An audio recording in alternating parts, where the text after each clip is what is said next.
வணக்கம். நம்ம மாணவர்களுக்கு எப்படி ஸ்ட்ரெஸ் இல்லாமல் படிக்கிறதுங்கிற பற்றி நம்ம பேசிட்டு இருக்கோம். இது 4வது எபிசோடு.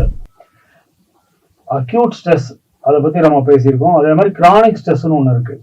அக்யூட் ஸ்ட்ரெஸ் என்னென்னா அப்பப்போ வரக்கூடிய ஸ்ட்ரெஸ் தான் நம்ம பேசுகிறோம். அப்போ பார்த்தீங்கன்னா கான்சன்ட்ரேஷன் லேப்ஸ் ஆகும், கோவம் வரும், டென்ஷன் ஆகும், கை நடுக்கம் வரும். இதெல்லாம் அக்யூட் ஸ்ட்ரெஸ். இதே ஸ்ட்ரெஸ் தினமும் போயிட்டு இருக்குன்னு வச்சுங்களேன். ஆக்சுவலாக ஸ்டூடெண்ட்ஸுக்கு டெய்லி இருக்க தான் போகுது ஸ்ட்ரெஸ். அது மாறப்போதா? மாறப்போறதே இல்லை. அன்னன்னைக்கு அடுத்த நாள் தான் நம்ம போகிறோம். இதே மாதிரி நம்ம ஓடிக்கிட்டே இருந்தோம்னா ஒரு காலத்துல அது கிரானிக் ஸ்ட்ரெஸ்ஸா மாறிடும். அப்ப என்ன ஆகும்னா ஒரு பதட்டம் வர ஆரம்பிச்சிடும் லைஃப்ல. என்னடா லைஃப், ஒரு விரக்தி வர ஆரம்பிச்சிடும். நம்மளால முடியல, நம்மளால பண்ண முடியாதோ அப்படின்னு தன்னம்பிக்கை போயிடும். அடுத்தது பார்த்தீங்கன்னா கான்சன்ட்ரேஷன் டோட்டலா லேப்ஸ் ஆயிடும். ஏன்டா இதெல்லாம் படிச்சுக்கிட்டு, அப்புறம் நம்ம இதை பாஸ் பண்ணா போதும். முதல்ல ஹை ரேங்க் வாங்கணும்னு நினைச்சாலே அப்படியே டவுன் ஆயிடுவாங்க. பாஸ் பண்ணா போதும் அப்படின்ற மாதிரி சுச்சுவேஷன் வந்துருவாங்க.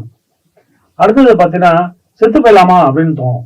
ஏன்டா இந்த ப்ரெஷர் இருந்து, அப்பாவும் கஷ்டப்படுறாங்க, டீச்சரும் தோற்றுறாங்க, நான் ஏன் இருக்கணும், செத்து போயிட்டா பரவாயில்ல அப்படின்னு தற்கொலை எண்ணங்கள் வரும்.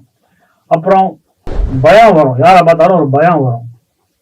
அவங்க நம்மளை பற்றி தப்பா பேசுவாங்களோ, இதை மாதிரி பேசுவாங்களோ, இந்த மாதிரி பயம் வர ஆரம்பிக்கும். இதெல்லாம் பண்ணும்போது வாழ்க்கையில என்ன ஆகும்னா நம்மளுடைய டோட்டல் பெர்ஃபார்மன்ஸ் குறைய ஆரம்பிச்சிடும். அதனாலதான் பாத்தீங்கன்னா எல்லாரும் சக்சஸ்ஃபுல்லா வர்றதில்ல, ஒரு சில பேர் தான் சக்சஸ்ஃபுல்லா வராங்க. ஏன்னா யாரு அந்த ஸ்ட்ரெஸ்ஸை மேனேஜ் பண்ண தெரிஞ்சவங்களோ அவங்க சக்சஸ்ஃபுல்லா வந்துடுறாங்க.